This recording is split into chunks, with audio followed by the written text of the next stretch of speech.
The world thought it had silenced him. Banned from platforms, buried by headlines, written off by elite Donald Trump, was supposed to disappear. But then he did the unthinkable. He stepped back onto the stage, stared into the cameras, and delivered a speech so raw, so brutally honest. It didn't just spark outrage, it froze the entire planet in stunned silence. This wasn't politics. This was defiant. It was a man who refused to kneel, who spoke not to please, but to provoke, and in a culture smothered by filters and fear. One voice, unfiltered and fearless, cut through everything. What he said in that moment shocked even his harshest critics. And whether you love him or hate him, by the time the last word left his lips, it was clear. That speech didn't merely leave a mark, it lit a fire. Long before the spotlights and Secret Service caravans, Trump was a kid from Queens who watched the Manhattan skyline from the other side of the river and told himself he'd decarved his name in it one day. He learned early that applause is rented, not owned, and that crowds will cheer so long as you never flinch. From the first skyscraper deal to the glossy boardroom of The Apprentice, every chapter sharpened a single skill, turning doubt into fuel. Critics called it arrogance. He called it conviction. And conviction, once forged, is difficult to silence no matter how loud the opposition grows. When he descended the golden escalator in June 2015, pundits smirked. They labeled it a vanity run, a sideshow, a ratings. Yet, Trump saw something they didn't eat. A nation tired of polished sound bites and polite deception.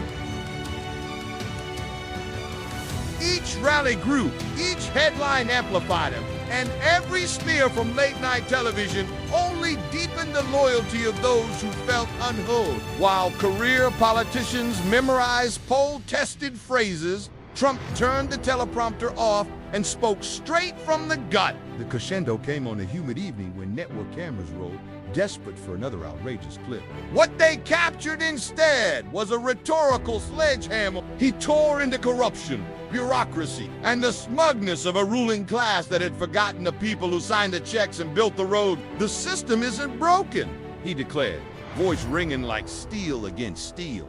It's rigged in. The very people who rigged it want you to believe there's nothing you can do. Gasps rippled through the hall.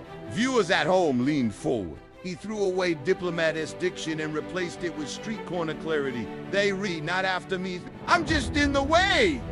The words landed like thunder. Every camera light in the room felt suddenly inadequate to the voltage surging through the air. For 47 minutes, he spoke without notes, weaving patriotism with populist fury, scripture with boardroom bravado, hope with a day. He promised victories, real victories, the kind families can feel in a pay raise or a safer street. He pointed a finger, sometimes literally, at invisible power brokers hiding behind lobby doors and whispered agendas. He mocked their predictability, their sanctimony, their fear of a man who wouldn't play by their script. And then, in a line destined for history books, he said, "We don't worship government, we worship God."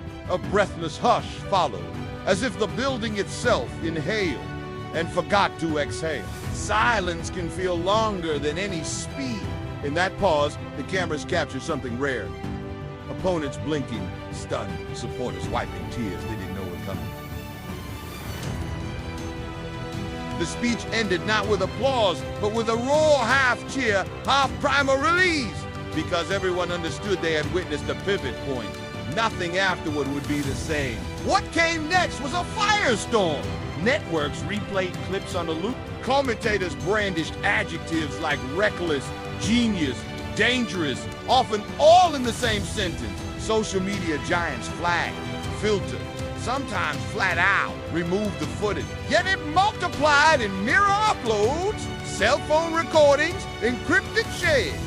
Attempts at censorship became accidental advertising. The harder they tried to muffle the words, the louder they echoed. Political adversaries launched investigations. Activists filled streets. Late-night comics sharpened monologues, but for every punch thrown, his following swelled. Conviction, once spoken, cannot be unheard. Why did it resonate? Because people don't follow perfection. They follow authenticity under pressure. Trump never pretended to be flawless. He aired his flaws in public, daring opponents to weaponize them. Where rivals tiptoed around taboos, he bulldozed them and called the mess transparent renovation. Psychology tells us certainty is magnetic. Courage under fire is irresistible. Millions who had whispered their frustrations in kitchens and break rooms suddenly saw them televised at full volume by a man who seemed immune to shame. In a world that rewards compliance, witnessing a refusal to comply can feel like watching a jailbreak from the inside. Yet conviction carries a price. He faced bans, shadow bans, subpoenas, 2 impeachments, and 4 indictments. Friends fell away. Institutions he once courted labeled him pariah. Through it all, he kept talking, sometimes at rallies, sometimes through statement pages scanned and screenshotted like underground newspapers. Each attempt to strip the megaphone only confirmed the premise of his speech. Powerful forces fear unfiltered truth. The spectacle drew critics who wished he would vanish, but it drew more eyes than any orchestrated media campaign could dream of. Controversy forced attention. Attention forced conversation. Conversation forced people to choose a side. For supporters, that choice felt clarifying. They rallied not merely behind a politician, but behind the idea that one person, armed only with audacity, could swing a wrecking ball at fortified gate. They tattooed slogans on pickup trucks, stitched them onto caps, carved them into song lyrics. Meanwhile, his enemies bonded over equally fierce opposition, convinced that if they could silence him, they could unwrite the anxieties he voiced. What both camps shared, though, neither would admit, was an involuntary respect for the sheer scale of the resistance he provoked and survived. Underneath the headlines, a deeper drama played out.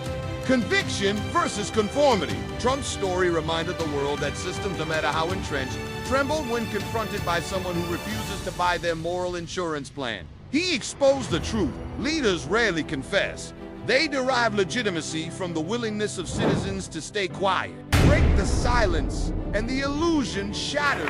His speech became less about policy and more about permission to speak uncomfortable truths, to question sacred narratives, to risk being called every name in the book and keep talking anyway. Every era is defined by a moment when someone refuses to sit down. For this generation, that moment unfolded under the glare of HD TV lenses and social media feed. Trump-esque fearless rant ripped through polite veneer and forced a reckoning. Is comfort worth surrendering the right to speak freely? In business, in art, in everyday life. Echoes of that question now shape decisions far removed from Washington. Because once courage is televised, it's contagious. And so we arrive at the legacy of that night. Love him, hate him, either way, you're talking about He-Man. That is the point. He proved that influence isn't granted by gatekeepers. It's seized by anyone audacious enough to trust their own voice. He showed that a single speech delivered with conviction, untainted by calculation, can append narratives, topple assumptions, and expose the soft underbelly of power. He reminded us that truth real, raw truth may be shouted down for a season, but it cannot be buried because it keeps breathing in those willing to repeat it. So here we are, still arguing, still divided, still stunned because one man refused to disappear. The speech lives on, not as a relic, but as a living challenge. Will you stay silent when the world tells you to hush? Will you trade authenticity for approval? In the end, the critics can edit, the networks can spin, the platforms can ban, but conviction, and whether you see Donald Trump as hero or villain, remember this. The moment he opened his mouth and the planet fell quiet, we discovered a truth bigger than politics' scourge, spoken aloud, is impossible to ignore.